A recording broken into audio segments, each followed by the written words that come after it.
Normal, a podcast about neurodiversity, disability and mental health. I'm Lou, your host, and I'm neurodivergent myself, and I'm also completely blind. So this is, I think we're on technically episode 3, excluding the introduction. But yeah, this is another episode of our education and neurodiversity series, and I'm once again joined by Maria. Hello. And in this episode, we're going to be talking about the social challenges autistic people face in education, so at school or at college or wherever. I've got personal experience with this myself, being autistic and going to school. And Maria, you have experience as a teacher as well, don't you? Yeah, I do. Yeah. So we're going to be sort of talking about what the specific challenges autistic students face and how you can understand the social challenges and experiences better, but also the sort of solutions or support strategies or whatever you can, put loads of different things in place. What helps, basically. So I think the first point that I honestly believe is really important is that, socializing might look different for autistic people, and that's okay. So we know that autistic people struggle with different aspects of communication. We communicate differently. That doesn't necessarily mean we're communicating wrong at all. It's just that communication does look different.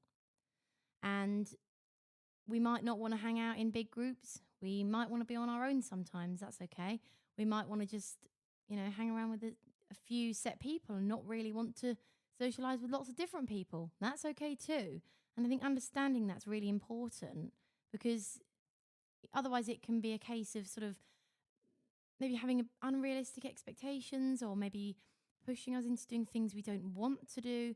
I mean, an example of this would be when I was at primary school, I used to play with these 2 friends that I had, and I would only play with them and I wouldn't play with anybody else. And they wanted me to socialize with different people. Now I understand the point, like they wanted me to meet other people, but the way they went about it was really bad, because they basically banned me from seeing my friends on certain days of the week and were trying to force me into talking to the other children, and it didn't work. And all I did was cry all break time and all lunchtime, because they basically spoilt it and they were trying to make me talk to other people.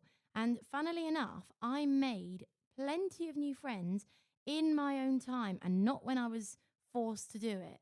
You can't force anyone to make friends or to socialize. Yes, you can encourage, but you've got to be careful with how you go about it, basically, is all I'm saying. And don't make somebody, basically ban them from seeing their friends just because you want them to do something. Quite an important point. Yeah, I think one of our key points is that it's okay that socializing looks different for an autistic person. And it's just having that awareness is really important. Yeah, for sure. I think it depends on the environment as well, because in primary school, I think it's kind of easier in a way. I'm not saying for all, but I think it can be, because there's a lot of playing in the playground, different games and on the play equipment. And, it's far less complicated. It's easier. You're just playing and you don't have to talk. And I think when that transition to secondary school comes about, that's when things get tricky. So I moved up from primary with a few friends. And basically, I struggled because they wanted to go and make other friends and go and socialize in big groups, because that's what a lot of teenagers can tend to do. And that's fine if that's what's right for them.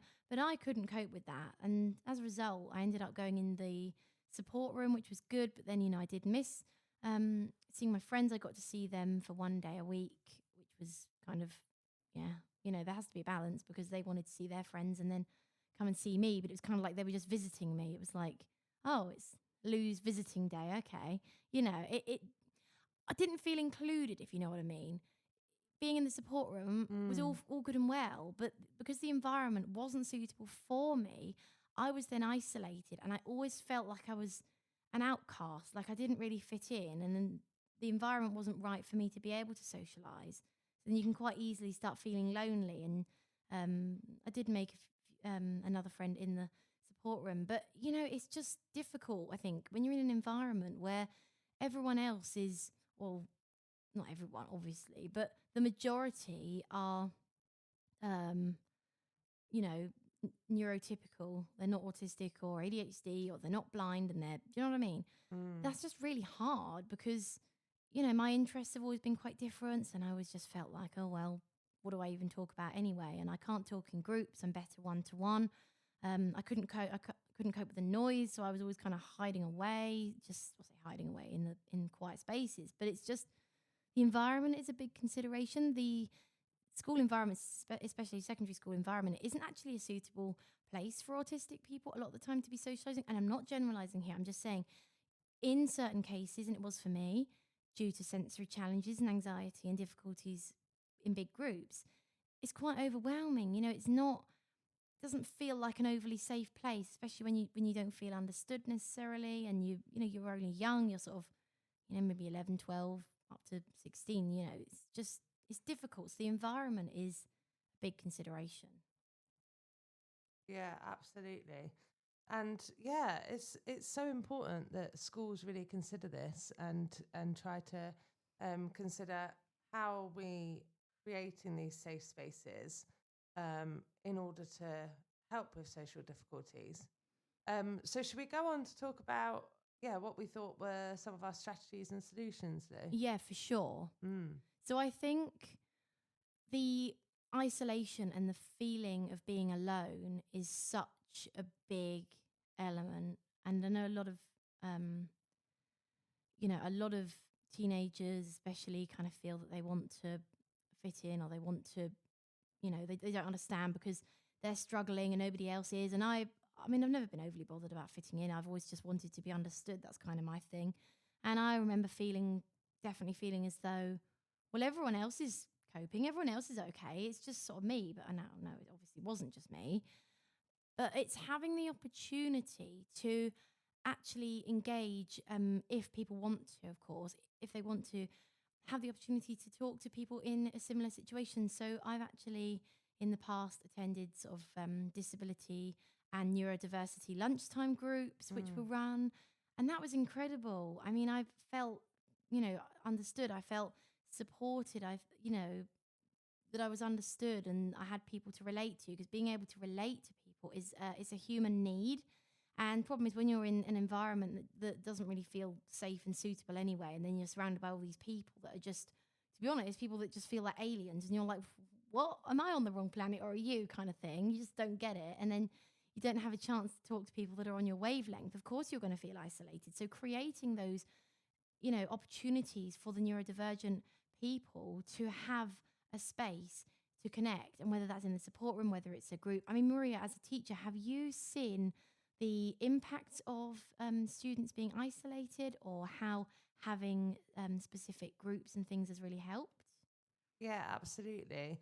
Yeah, isolation is a big issue for autistic students, especially. I think that forcing students to work in groups can be really difficult because it ends up putting people into situations that they maybe don't feel comfortable in. Or, yeah, we spoke before when we were talking about trying to remember kind of how I would make people feel comfortable in group work. And I think I often do things like maybe do a Google form beforehand that people tell me who they want to work with, who they would feel comfortable working with. And then I would take that into consideration with then putting people with who they feel comfortable with. And I think that sort of thing is really important, because you don't want to say it in front of the class. You don't want to kind of make it really obvious. And obviously sometimes teachers will need to take into consideration that some people can't work together because it won't be productive. So in order to kind of have that look like you're being a fair teacher, which of course you are, but you're kind of taking into account needs, you're taking into account who people feel comfortable working with, and considering actually it's okay for people to work one-to-one or by themselves sometimes. Forcing group work upon students just it's just not really good for anyone. How about giving the choice between group work or one-to-one? That could be an option, but then again, you don't want people feeling left out, or I mean, it can cause challenges, but it's just sort of, yeah, I mean, the Google Form idea is really good, but I often remember I prefer to work with my one-to-one than work in a group. And again, people might think that's unhealthy, but in all honesty, it feels kind of safer and it feels more comfortable, and I feel that I can, I could do the work maybe better, because trying to do the work is hard enough, let alone then having to do socializing. It's really important that people remember, for us neurodivergent people, communication is extremely exhausting. We have to think about it so much harder, and it takes a lot more to process information, to process what people are saying. I have to concentrate so hard when people are talking to me, and I really struggle actually to do that alongside anything else. If you see what I mean, if I'm going to socialize with somebody, it needs to be just socializing with somebody and not doing other things as well. Does that make sense? So I couldn't necessarily do that and then trying to work, and then it depends on the subject, but trying to work together, then you've got to delegate tasks, and that involves decision making. Oh, well, who's responsible for writing? Who's responsible for the research? That creates decision making. And again, I get these are really important skills, but it's just deciding when is the best time to be doing that, and is it during that task, or is it better to do it in a different way? Because I'm not saying group work's bad. I don't want to be coming across like that, but I think it depends on the situation. And also, if you are maybe going to get people to work in groups, if there is somebody who's autistic who might be sort of struggle with the sensory challenges, it's really important that maybe they're able to go and work somewhere else, because I, couldn't possibly work in a classroom anyway with all the background noise, let alone if I'm then, expected to talk to other people. It's just, providing the right environment. You can't really expect someone who's especially noise sensitive maybe to be able to do that, work in a group and be in the classroom. It's thinking about it in that way, and remembering that things take a lot more effort. And you know what, even just coming to school or college is effort, not in the sense that we're lazy, but I literally mean it's exhausting. Everything's exhausting, and it's just remembering that. And not for everyone, again, it's unique experience, but socializing basically is very exhausting. And also, like, I often feel that because I've got an EHCP, which if you're not in the UK, it's an education, health and care plan, and basically that sets out goals. And I'm sure throughout my whole entire life, it's always been like, Lou needs to talk to peers more, Lou needs to socialize more. And it's like, well, yeah, but one, the environment in the past hasn't been right, and now I'm at a specialist college, and it's a lot better. I mean, yeah, I do socialize, maybe not as much as I maybe not as much as people expect me to, but again, it's just having reasonable expectations. College itself is just, even here at a specialist small place, it's great, but I don't necessarily have the resources to be talking and communicating. That kind of happens outside of college. And for me, again, that's always been the case. I've always been more of a socialize outside of school or college sort of person. All my main friends have always been outside of college. I've just, or school, never found that the environment is basically, been great for friendships. It's remembering that school or college isn't the only place where you can socialize and make friends. That's kind of something you can also do outside. And also, if you are, a young person and you're really lonely at school, or maybe it's considering joining some sort of autism group, or support youth group, because I've been part of those in the past, and they've been incredible. Having that opportunity to connect to other people, as I said earlier, it's about having the opportunity to connect to people that you relate to, but in the right way, under the right conditions, and when you want to. And again, I'm not against encouragement, but it's encouragement that comes from a place of understanding. Not saying, oh, I think you should go and talk to more people. It's maybe, oh, I understand that socializing is difficult for you. Let's work on making it easier. And maybe saying, oh, I know that there's a person in the class who's interested in this, that, and the other, what you might be interested in, and then suggest it that way. It's almost a case of trying to, maybe bring people together based on their interests, or, because initiating conversations and interactions is really difficult. Like, if someone was sitting next to me in class, I'd never sort of initiate that interaction. I was always kind of just, I just wouldn't, because I wouldn't know what to say. And it wasn't that I was rude, unless I knew the person or unless I had a specific thing I wanted to talk about. That's kind of how I work. And that, not that I'm rude, but I will talk to someone if I know them and if I feel comfortable. But why on earth would I want to talk to someone I don't know if I don't know what I'm going to say and I don't have a plan? To me, that just seems a bit, I don't know, crazy. I suppose I'm not great with the small talk or how's the weather. I can't be bothered with that. You know, if I'm going to have a conversation, I'd rather have a proper conversation about something that's actually interesting. But yeah, it's just, yeah, knowing who to talk to, when to talk to them. It's just complicated. Yeah, absolutely. Should we move on to we were going to talk about kind of sarcasm and humour and Oh how yeah, we this can were. often lead to quite a lot of misunderstandings.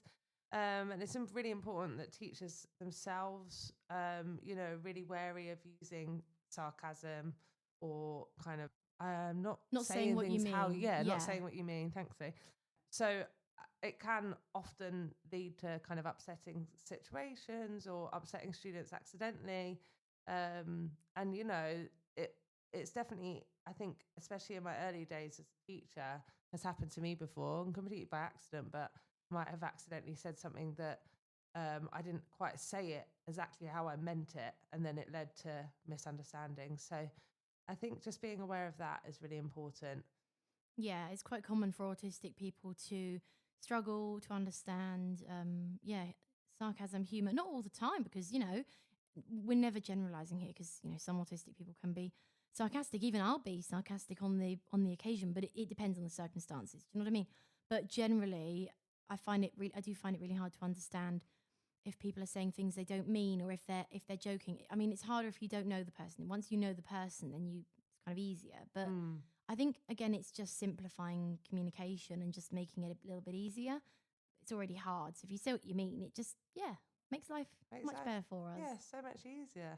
And sometimes it can just, yeah, unfortunately lead to things like people being bullied, Mm. just because They're not yeah, recognizing, because yeah, I've heard lots of exactly. people, maybe they're being bullied, but actually they Don't just think the realise they kids are are. joking, and Mm. they're not. And again, sometimes they might think that kids are being serious when they're not. It's knowing when someone's joking and knowing when someone's serious. That's something that's really hard. So that Mm. can lead to, unfortunately, bullying. And it's not the only reason. There's lots and lots of other reasons why, unfortunately, the rates of bullying are a lot higher amongst autistic people. And that's, almost a topic for another day. But it is Mm. just understanding that if you say what you mean, it just makes life a lot easier. But also maybe just watching out for people. Are Yeah. they, just, I don't know. Yeah, just keeping an eye out and having some staff presence in social activities as well, especially with autistic students, Just makes you feel safer. having a member of staff within the group, if you are going to do group work, can really help. 100%, So yeah. yeah. And I know it's hard with, like, big schools with thousands of kids, but I mean, it depends on the person, because some people, of course, they have a one-to-one, but then they might not have a one-to-one at break or things like that. I mean, teachers can't be expected to observe all the time, but it is a tricky one. It really is a tricky one, and that's kind of how a lot of this stuff can go unnoticed. And I mean, yeah, you can't have eyes on everyone. You can't be assessing everyone. You can only do your best. But I think awareness is sort of the first step. And if you know that these are potential things, or um, knowing from our perspective how it can be, then I just genuinely think that. And again, I'll probably mention it in another episode, but it's just so important. I think with so that young people who are not autistic, they're neurotypical, so that they understand their Mm. autistic, neurodivergent peers. The education is vital. I was never, ever, ever taught anything about autism in school, as in it was never part of the curriculum. All we ever got was, oh, it's Autism Awareness Week. Let's do an assembly once a year.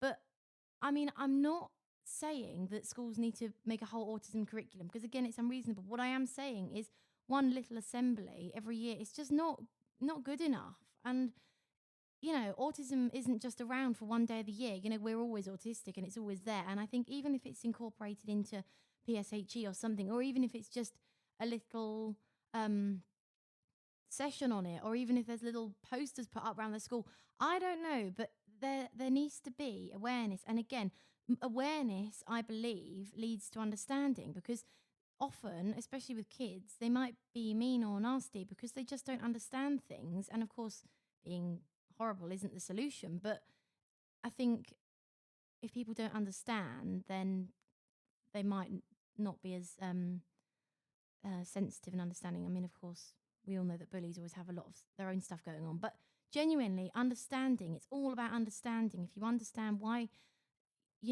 how autistic people communicate, or how they might be just in general, I just think it's really important. Yeah, thanks, Lou. I think that's really well put. And I Yeah. think that's lots of really useful advice. Yeah, I think we've covered everything. I just hope it's been useful and that you've gained something from it. That's the whole point. Absolutely. We'll be back soon with the next installment of the series. Not sure what that's going to be yet, but I can't remember what that's going to be on. we'll be back soon though. So Yeah, stay definitely. tuned. And All right. thanks for listening. Take care. Bye. Bye.